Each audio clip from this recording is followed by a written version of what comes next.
Sinon, l'histoire nous révèle deux principales luttes contre Abomey. Bon, bien vrai que Kétou a livré des guerres, plusieurs guerres, mais ce sont les guerres, les deux guerres les plus farouches que l'histoire nous parle de cela. Maintenant, bon, dans l'histoire, le roi de Kétou était ami au roi d'Abomey. Ils étaient des rois amis. Mais ceux d'Abomey, le roi d'Abomey venait, une délégation qui était à Abomey pour venir rendre visite au roi de Kétou. Et quand ils veulent partir, quand ceux qui sont arrivés veulent quitter, ils se ravitaillent en nourriture, en produits vivriers, quoi. Mais il savait qu'un jour, le roi de Kétou a dit, mais mon ami, et si tes disciples faisaient comme les miens, et si eux aussi exploitaient vos terrains, vous aurez plus de produits vivriers. Donc, arriver là-bas, il faut faire comme nous le faisons à Kétou. Bien, c'était une phrase qui avait blessé le roi d'Abomey et qui n'avait pas manifesté son mécontentement. Mais après quelques minutes après, il demande au roi de Kétou quand est-ce que son armée sortira pour aller combattre ailleurs. Le roi de Kétou, ne sachant pas que c'est un piège, il a dit qu'à telle période, mon armée ira de ce côté-là pour aller faire la guerre, afin de conquérir la terre. Donc, le roi d'Abomey est rentré et c'est au moment où l'armée de Kétou sortait que l'armée d'Abomey entrait dans la ville. Bon, si bien que ceux qui étaient là se sont débattus comme ça, malgré eux. Donc, maintenant, quand l'armée est revenue, le roi a dû envoyer commission à son armée et l'armée est revenue. Du retour, cela se passait en 1886.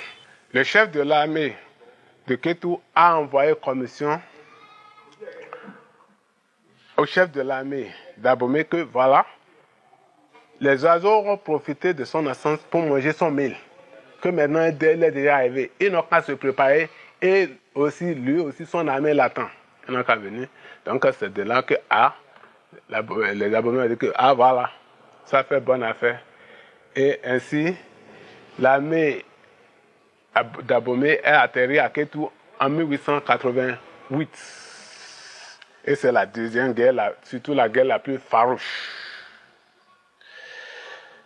Bon, maintenant, c'est une guerre qui a trop duré. Mais pas russe toujours.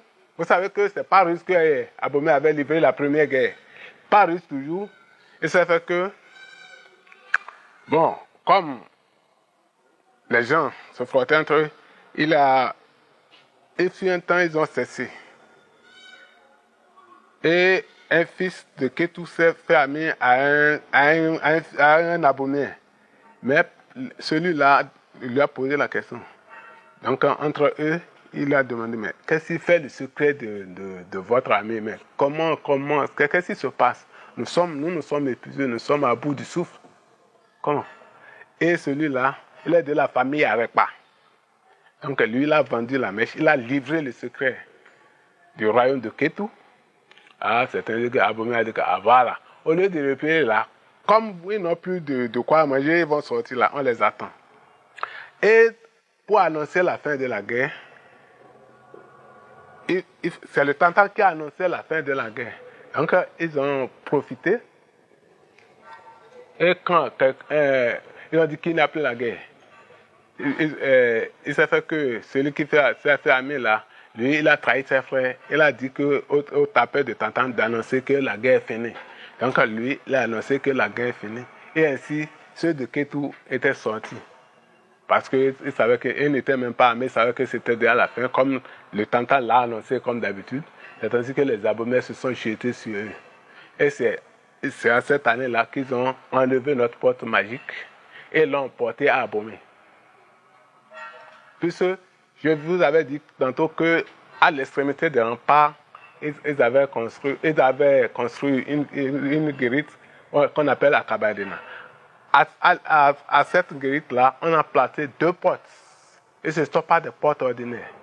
C'était des portes magiques, par leur fonction. Parce que Et ce sont des portes qui sont laissées toujours ouvertes. Et quand elles se fermaient, c'est pour signaler quelque chose. La porte mâle, quand elle se fermait, c'est pour signaler dans l'ancien temps qu'il doit y avoir une guerre contre Ketu. Donc on considère l'oracle les dispositions sont prises. Quant à la porte femelle, quand elle se fermait, c'est pour annoncer un incident. Soit il doit y avoir épidémie de maladie, ou bien ce sont les criquets rongeurs qui vont ronger les cultures. Donc on consulte l'oracle, les dispositions sont prises. Maintenant, et vous savez, j'avais dit qu'il avait une seule entrée. Donc comme c'était la porte là qui les empêchait, les Abomey ont enlevé la porte et l'ont amené à Abomey. Maintenant, mais arrivé là-bas, la porte, ils avaient mis la porte qui servait de coucher aux esclaves. Parce que ils savaient que ce n'était pas une porte ordinaire, que la porte quand même pouvait quitter. Et ça s'est réalisé. Une nuit comme ça, avec un grand tourbillon, mystérieusement, la porte a renversé les esclaves et elle est venue se replacer à sa place. Elle est là aujourd'hui. Si vous allez là, on va vous montrer la porte mâle. Elle est là. C'est la porte qu'on a emportée à Abomey qui est revenue d'elle. Et c'est depuis ce temps-là que c'est reconnu par l'UNESCO qu'il y a une porte magique à Kétu. S'abonner, partager et commenter nos vidéos donnera plus de visibilité à notre chaîne Sweet Bénin, mais aussi nous permettra d'améliorer la qualité de nos contenus.